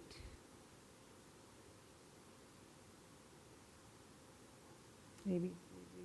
Well, not all of 4. Or A, B, C, D, E. Okay, so here we get back into it is muddled. So the procedure for the council's consideration of the report, here we're talking about the redistricting report, because we're still talking about redistricting, shall be the same for other ordinances, and so that's the E in the procedure. F is failure to enact ordinance. After receipt of the commission report, the council shall adopt a redistricting ordinance at least 90 days before the next regular city election. If the council fails to do so by such date, the report of the districting commission shall go into effect and have the effect of the ordinance. So all of that would go to 8, Article 8. Yes. Effective enactment. Here we're sticking with the council districts and boundaries as of the date of the enactment shall supersede previous council districts. It still goes, right? Yep. New council district and boundaries. All of it, Right. except for Section 5. All of Section Yes. 4 should go. Yeah, that's right. Yeah, I think so too. Yeah. Okay, making sure. And we're still okay with so far what you're seeing there? The failure to enact, so here you have the timeline, puts a little fire under them. Effective enactment, you get new council districts. New council districts supersede the previous council districts. And then all district seats not up for election, by which, as a result of the redistricting, no longer have council members who live within the district, shall be declared vacant for purpose of the next regularly scheduled election. Such election shall, in order to preserve the staggering of the terms, be for either 4 years or the remaining 2 years of the term, depending on the district vacant, It's pretty standard. Mhm. right? Although what the city has tried to do is to try to, Yeah, when you you're trying draw to the avoid boundaries, to this. keep all of the sitting members in their districts. Right, it's tried to be avoided, sometimes it's not going to Yeah, if somebody lived right dead center in the middle of a district, you probably would not be able to keep them in it.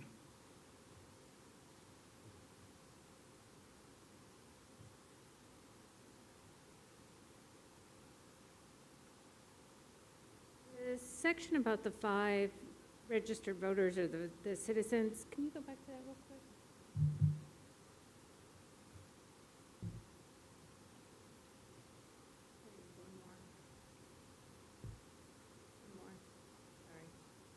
One more. So this one, it says the city council shall appoint 5 city electors determined from the registration for the last statewide general election. So this is basically stating that those 5 city electors had to have been registered prior to book closing of the last general election in order to sit on that commission, right? Am I reading that right? Yes? Yeah, that's what I take it. Okay, that was all. I just want to make sure I was reading that right. Do we want to keep in that time frame where they have to have been registered? That would eliminate anybody new coming in, who just moved into the city from sitting on the commission. I would be suspect that that person would know enough about the city to make a good decision on a board. So I think you need to be registered to vote, know who you're voting for. I mean,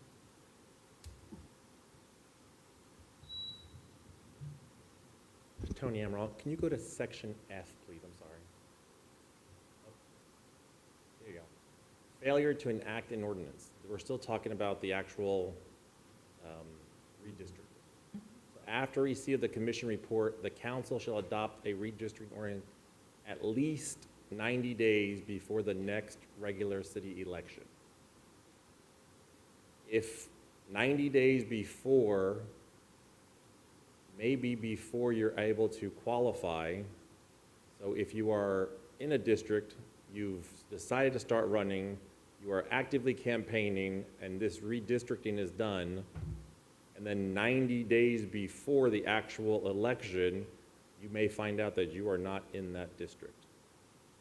So should that be extended out further?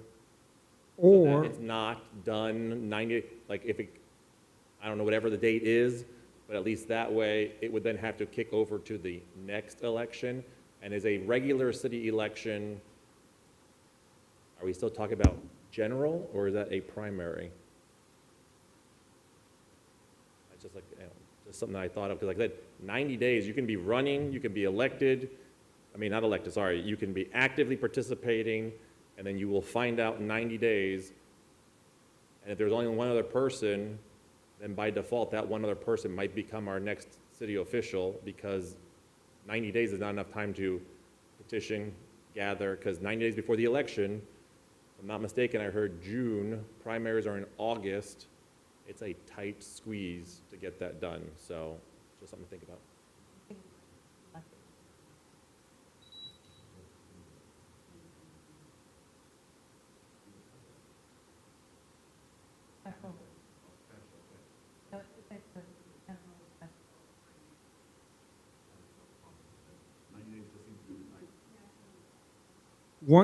one thing that we did in 2021 was we checked all of the active file candidates and made sure they stayed in their districts. But it's not designated in here, so maybe that would be something that we might want to add in here, that something about every effort should be made to keep all active file candidates residing within the district that they filed to run. I think that goes into our recommendations. I don't think you need to put it in here because you're just adding more and more language. And the other thing is, if you're running for office and you're not paying attention to the redistricting, I don't want you running for office. Patrick, I have to disagree with you because in 2011, the districting committee actively moved an active file candidate out of his district, even though he showed up at the district meeting and said, hey, I'm actively filed in the district and your plan will move me out. And the district commission didn't care.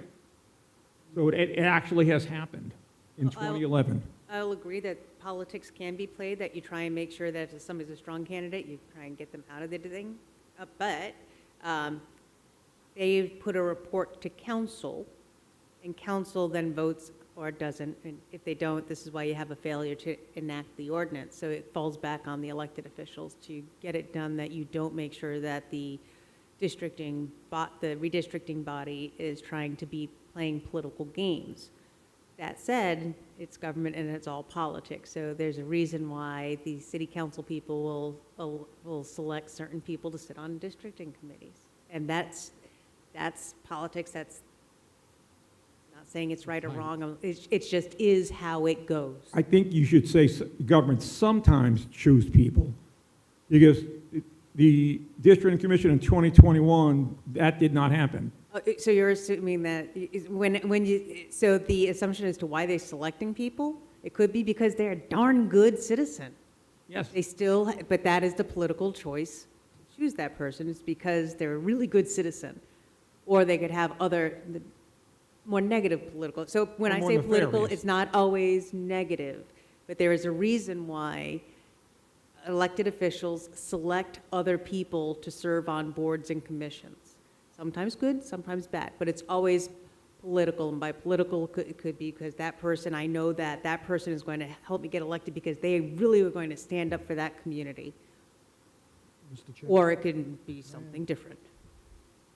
So with all that said, if all that's a perfect world, it still harkens back to the point of Mr. Amaral, who really, it's kind of correct, like 90 days, that window just doesn't feel comfortable, and it can force a good candidate that meant well, but because the district changed, should that 90 days not be bigger, longer? It's up to you. I mean, that I think makes some valid sense to eliminate the question that a person's trying to get pushed out of a district. So the report comes within 120 days after the committee is appointed, or earlier. So right there, you're looking at, so when is the first number of districts? When is this required to be done? It's by the first day of the month following the official certification notification of the decennial census to the state. Which is generally after the first, 10. But in 2021, we were not appointed until early August. We had 2 meetings in September and a second meeting, I believe, in October. And it's all. But that was 2021, so it wasn't not an election year. No, so they're done on the even years, and then it takes a while to gather the data, analyze it, Yeah, they didn't get the data till sometime early in 2021. But we got appointed in August of 2021. And it's going to depend on, 2020 was a bad year to try and get a census. If you recall, there were some issues.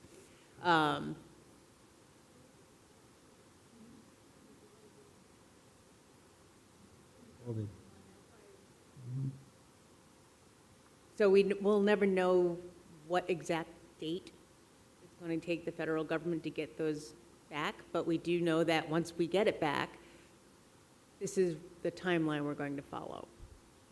So you're talking about is 90 days. So regardless of when they get it, they have within 120 days after their appointment to get this report done.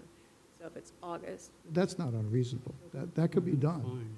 so the 120 days, that gets you to December, January of that year. So why is it, then, all right, so now we've got months going on. This is what they have to follow, procedure. So the commission gives it to the council. Council then has 90 days to adopt it. No. They have to adopt it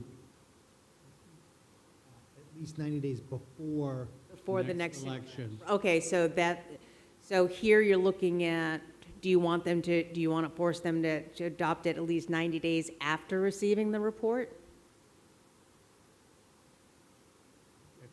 When is how many days That's gonna before the ask. election is June. qualifying? June,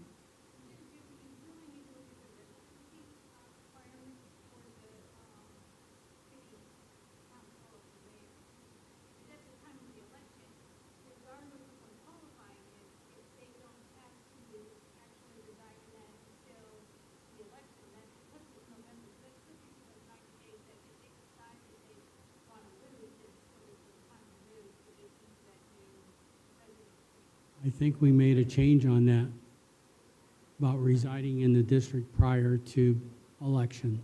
Yeah, there was a proposed change to the residency where it wasn't at the election, it was living there a year beforehand. Year before. So here, so I'm trying to think of reasons why council would sit on this until 90 days before an election. So if they get this for the next regular city election, Well, it takes 2 readings. and all your regular city elections are November, you don't do the spring, right? No, I don't see any reason why we can't change it to where the city council has to pass it before the middle of June, which is usually when qualifying ends.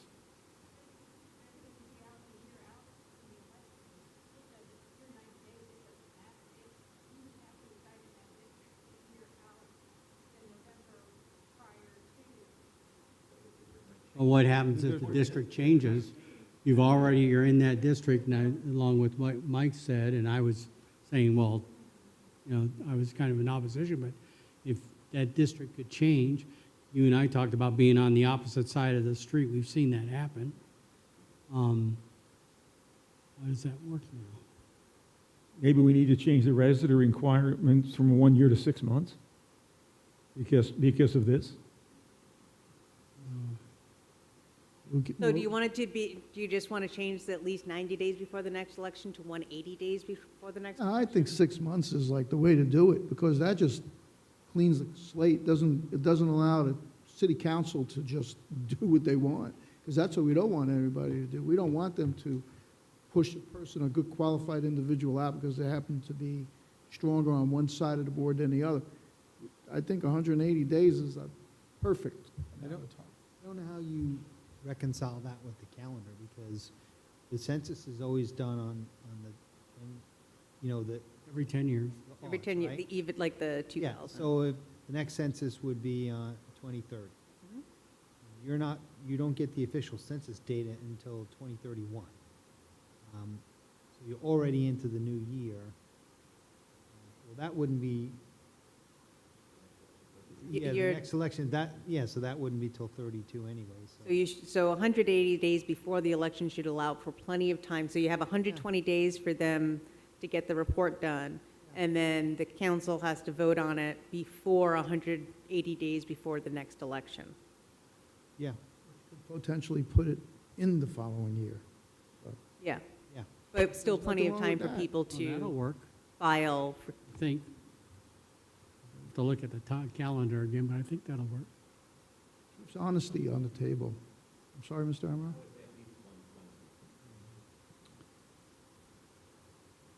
That makes sense too. 120.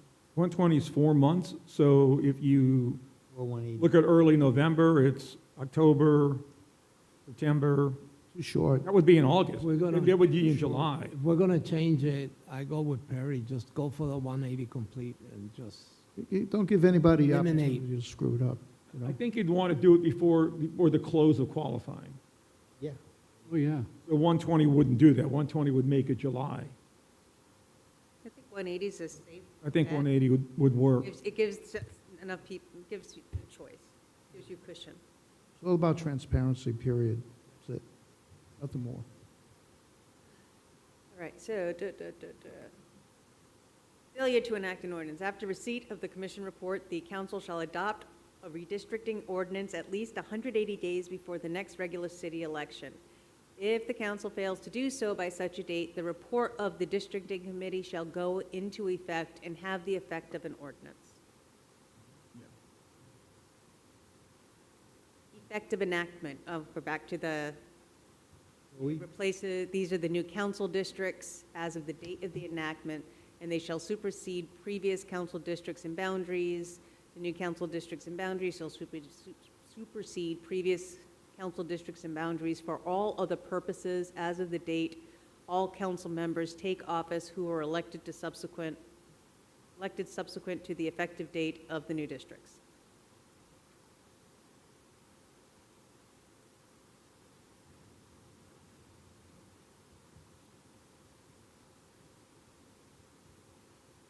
So, Make a lot of words to say a simple thing. That's what you pay lawyers to do. Make things long, Word. longer. Okay, we'll keep going on that. Did we already do public comment on this? I think that's how we got into all of this. Why don't we just finish this and then, Okay. Then, so this all, 4, moves to Article 8. Right. Keep that clean. And so then this will all have to be renumbered. So this will be the new,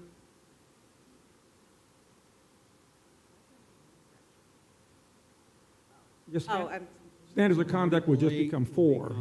right. Becomes, instead of 5, it'd be section 4. We're still going with that one. Here we go, standards of conduct. All elected officials and employees of the city shall be subject to the standards of conduct for public officers and employees set by general law.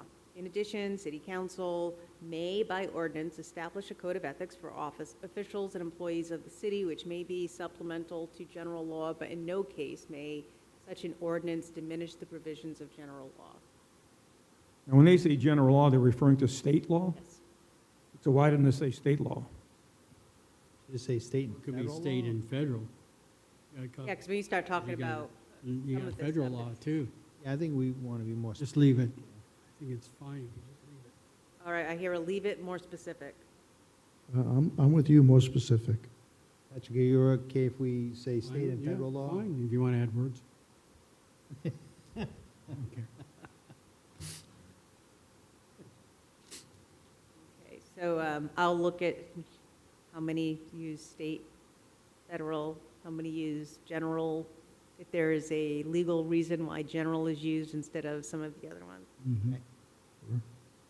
All right, do we want any public comment on these last few sections?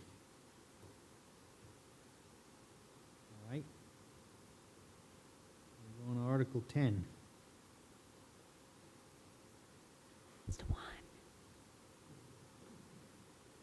Severability. Here we go. If any provisions of this act or the application thereof to any person or circumstance is held invalid, the invalidity shall not affect other provisions or applications of this act, which, that should be that can be given effect without the invalid provision or application. And to this end, the provisions of this act are declared severable. In other words, if one piece is found illegal or has to be taken down, The rest is. the rest of it's fine. Fine. You just need to take out the piece that no longer follows the law. But you notice that severability does not mention anything about state law. It doesn't refer to anything that the city does must be subservient to state law. That's law, that's state law, as the city is, with, unless the state explicitly prohibits a municipality from being able to do something, a municipality automatically gets to be able to do that by home rule. That said, every year, the state's taking away more and more Yeah. stuff that it can do. And so that's where some of this stuff would come in. So let's say the state passed a law saying all city councils will now have 5 people, and the mayor will be elected by the members of the council. That one section of this charter would then no longer be valid. The severability is in every contract Right. that you sign. So you need to, so this way, there, oh, one thing's gone, you don't have to get rid of everything. Yeah. Mr. Chairman, Which should be that? I declare this part declared severable.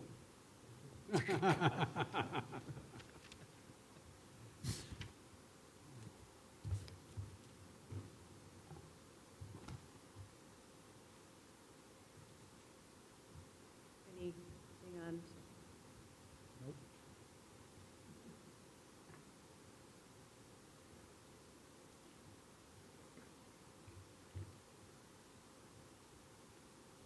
Okay, so I don't have anything else, I'm sorry. Well, let's- I've run out of slides. what I think would be helpful to me, and maybe others, is, So now, okay, we've done our full review. And what are your suggested next steps here? Okay, so I will go through all of this, continue with I have a document at home, it's strike through, underline, for all the things that were agreed that you wanted to have changed. And so that is strike through, underline. I have highlighted sections where more discussion was wanted. And so we have like some of our bucket stuff. And I will send that to the city clerk, and the city clerk will then send you that full document. And we will start with that document in 2 weeks.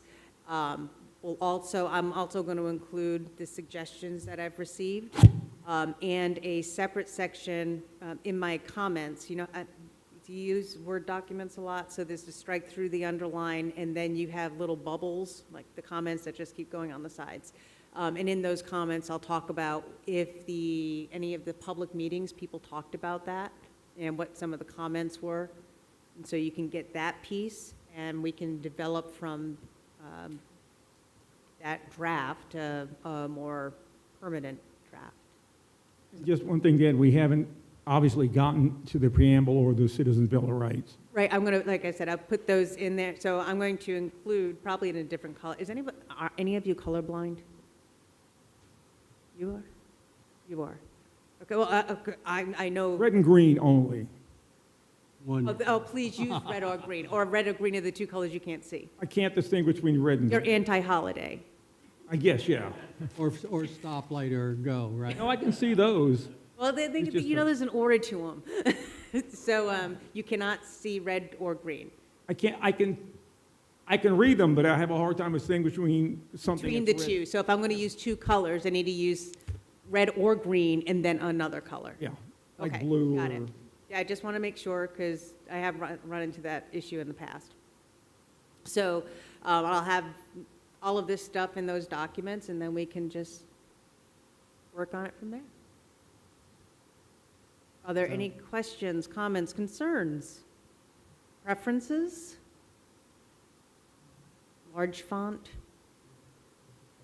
You have a Now question? I'm gonna open up one more time here, but just, Okay, think and I much. have been asked by Pierre if I could share that document with him so he can share it with the public. And I will have a big old draft written across it, and that it's still a working document. So he wants to share it with the public, so this way they can, well, I mean, any media outlet that wants it can have it. right. If we're gonna make it to one, we have to make it to everybody. Yeah, well, the city clerk will have it as well. And Just make sure he knows it's a draft. yeah, that's why, like, it'll have a big old draft, or the city can post it on their website, and I can just let him know that it will be available on the website on such and such a date. However, that's fine. Any other questions? Dr. Dumont, Councilmember? All right, so then, how about we'll open it up for some final public comment?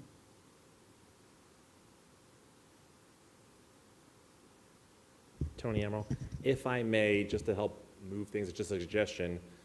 Obviously, today we ran across things are just clerical, changing the 10 to a 9, stuff like that. So maybe for your abilities to get through this process quicker, those clerical misprints could be a separate, like, hey, these are the misprints, so you don't have to waste time with them, just verify them type deal, and then you can go into more discussion. Because if you're going to go through the whole thing, and you're going to be referencing, going back and forth to whether it's 10 or was it 9 or was it 8 or was it going to be section 4, just to clarifying that section, it might be easier just to kind of have that set aside as typos versus discussion. So just something to think about. Thank you. Anybody else from the public? Okay. Did you have something else, Dr. Dumont? Just in response to that, yes, there will be, if you just see a cross-off and that there's a change, if there's any kind of a reference to another thing, that's just a typo, because otherwise, so we don't have to discuss that. You'll also see pagination differences, because all those things are going to be changed, so we'll have to update the numbers. And then when we get through that final version is when you then rank order the changes to the council. And we'll also note which changes really should be done together, because some of these changes that you're talking about make no sense if you're changing it in one place and not in another. When's our next meeting? In 2 weeks. Yeah, 2 weeks from today, which is December 1st. December 1st. Thank you. Then we have one more after that, December 15th. And I believe that's all we have scheduled so far. Right. So maybe, well, see how we do next meeting and then discuss future schedule after that, so we can publish that ahead of time. Yeah, I think so. Yeah, that's fine. The more advanced knowledge you give people, the dates, hopefully you can clear your schedules if they're interested. Of course. Okay. Well, seems like we've concluded our business for this evening. If someone wants to make a motion to adjourn, I think we can do that. Moved. I'll second. All right, we're adjourned. Thank you, everyone. May you all have a wonderful Thanksgiving. Thank you, you too.